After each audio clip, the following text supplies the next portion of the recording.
कंस चारूढ़ मर्दनम और देवकी नंदनम चैव वंदे कृष्णम जगत गुरु। अब भगवान कृष्ण को जगत गुरु की उपाधि मिल गई, क्योंकि भगवान अब जगत गुरु हो गए हैं। और भगवान ने तुरंत पहले जाके अपने माता पिता को, जो कंस ने कैद कर रखा था, उनको छुड़ाया। और उसके बाद जो उनके नाना थे उग्रसेन, भगवान ने उनको तुरंत ही गद्दी पर बिठाया। गद्दी पर बिठा के तब जो गर्गाचार्य जी थे, जो भगवान का नाम संस्कार करके गए थे, वो आए। उन्होंने कहा कि अब देर मत करो, अब 10-11 साल के हो गए, इसके लिए इनका तुरंत जनेऊ करवा दो। तुरंत यज्ञोपवीत भगवान का हुआ और पढ़ने के लिए अवंतिका जो उज्जैन में है, संदीपनी मुनि के गुरुकुल में गए। और वहाँ पे भगवान ने 64 दिन में समस्त विद्या, भगवान को तो विद्या कोई, भगवान तो खुद भंडार हैं विद्या के, विद्या उनके ही सारे पे चलती हैं। तो 64 दिन में भगवान ने समस्त विद्याओं का अध्ययन किया।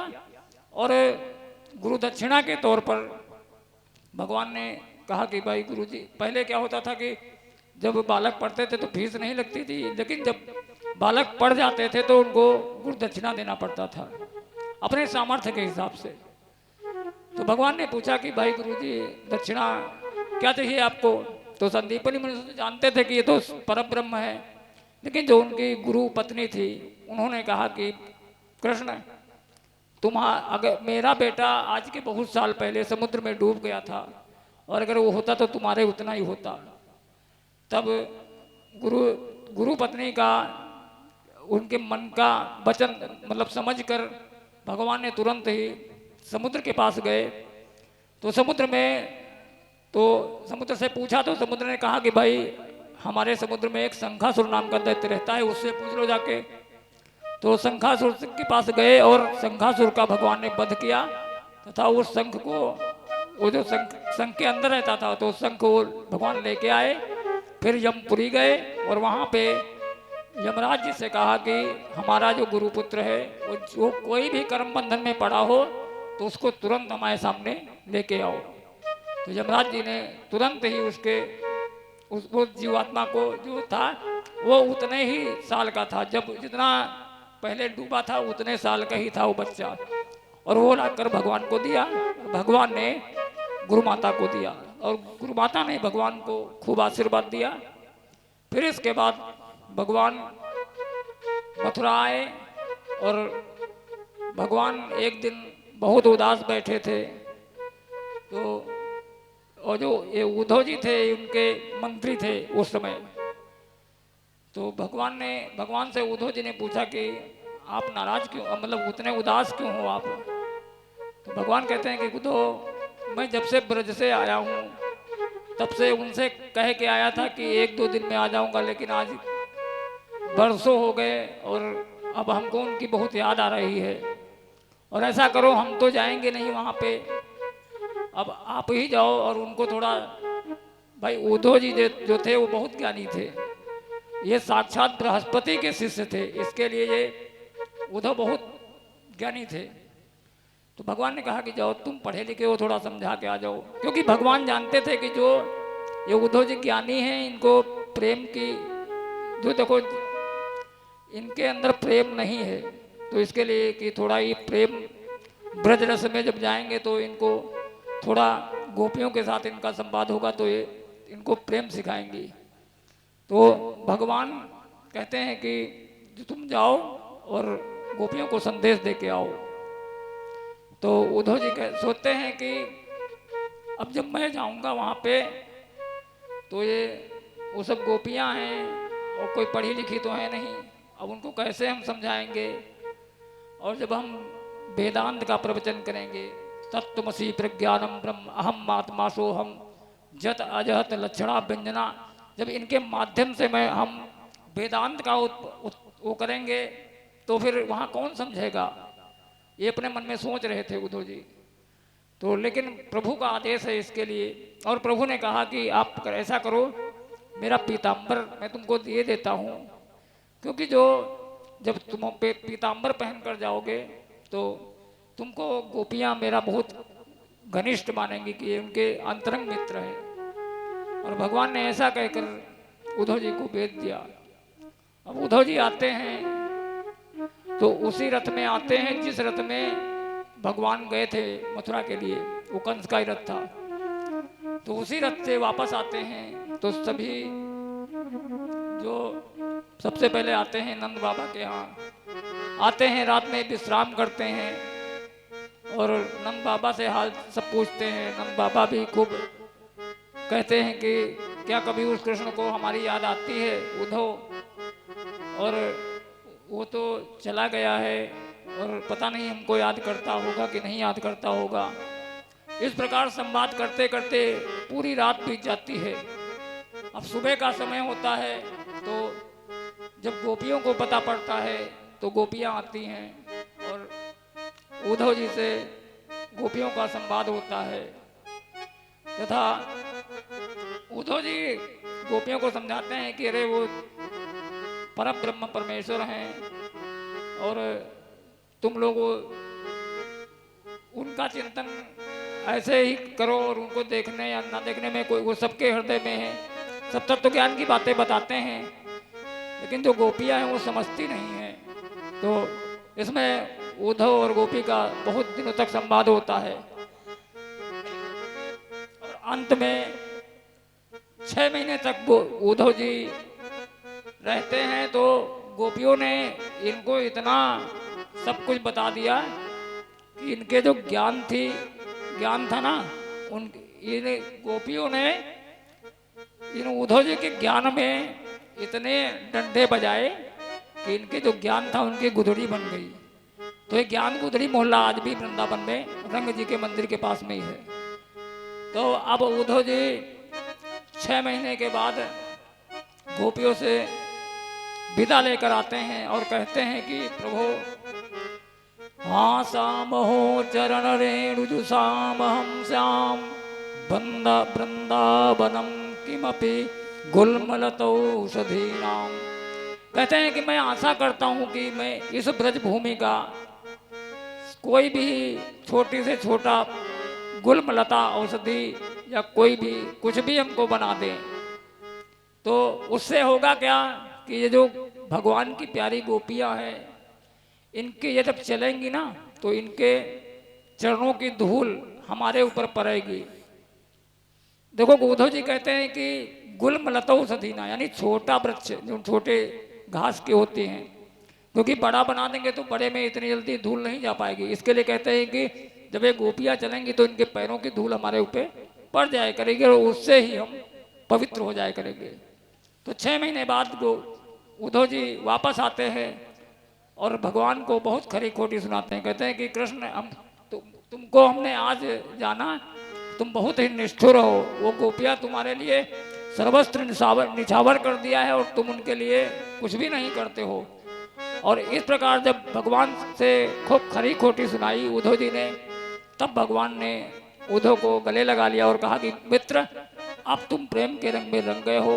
अब तुमको संपूर्ण ये जो गोपियां हैं और मैं क्या हूँ सब तुमको पता पड़ गया है।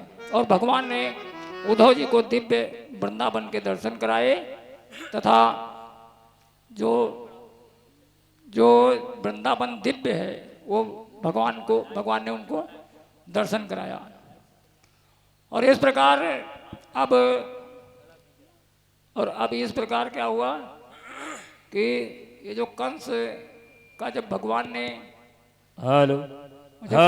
जब कंस को भगवान ने मार दिया तो इसकी 2 पत्नियां थीं, एक थी अस्ति एक थी प्राप्ति। तो अस्ति प्राप्ति नाम की 2 पत्नियां थीं। तो ये दोनों अपने पिता जरासंध के पास गई।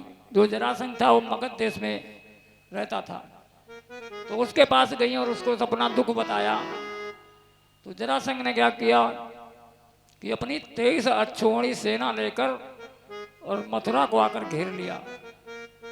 जब मथुरा को आकर घेर लिया तो भगवान ने सोचा कि ऐसा करते हैं कि इसको थोड़ा हम मथुरा के बाहर जाकर लड़ेंगे। तो भगवान ने बाहर जाकर मथुरा के लड़ा और इसको पराजित कर दिया। तब इस प्रकार ये जरासंध ने भगवान पे 17 बार लगातार आक्रमण किया। तो भगवान ने सोचा कि इतना बेशरम हो गया है, ये हार ही नहीं मानना है। मैं 17 बार इसको हरा चुका हूं तो भी ये मानता ही नहीं।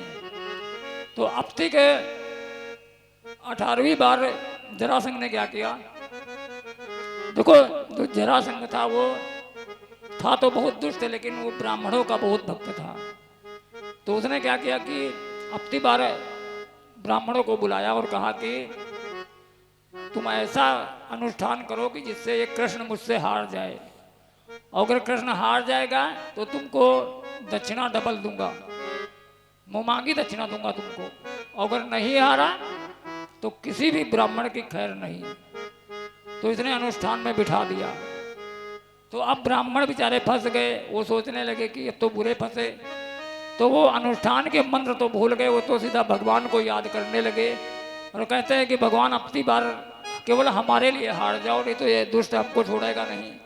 तो भगवान ने जब ये 18वीं बार इसने आक्रमण किया तो भगवान ने तुरंत ही अपने बलदाऊ भैया को लेकर और मथुरा छोड़कर, और इसके साथ में एक कालयौवन नाम का जो म्लेच्छ था वो भी 3 अछोड़ी सेना लेके आ गया।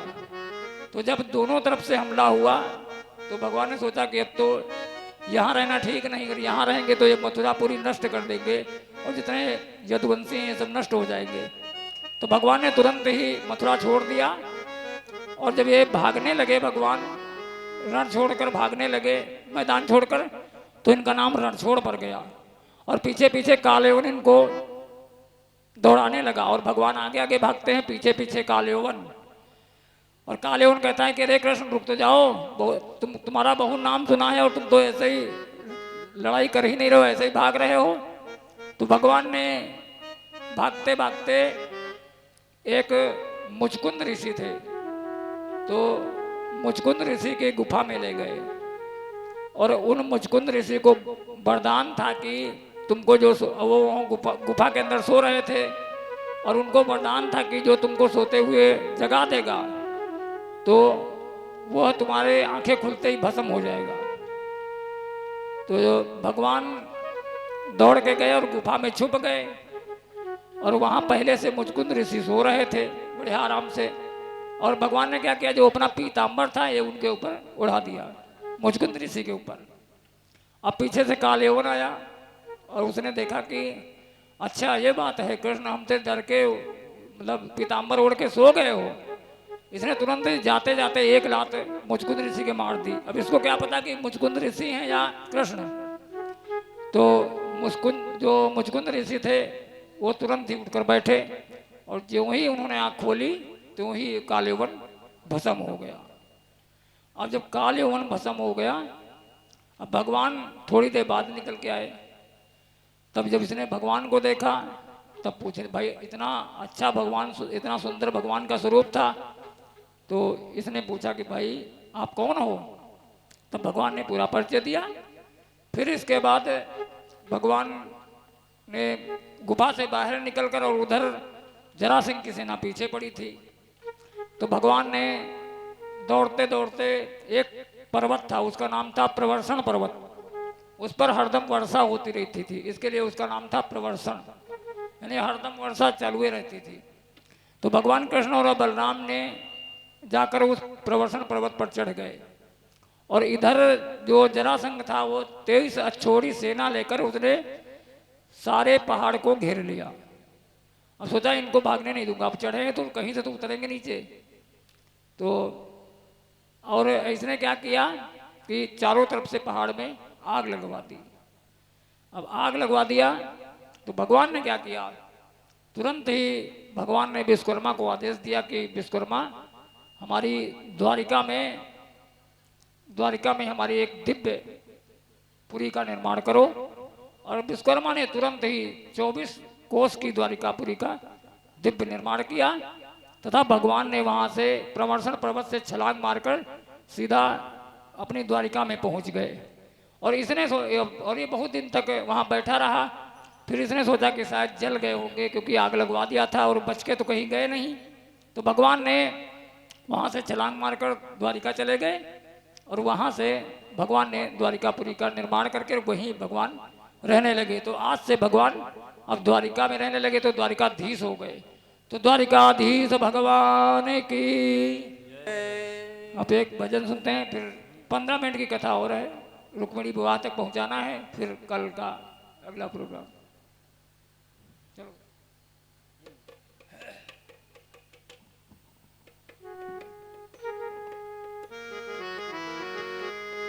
Hello hello.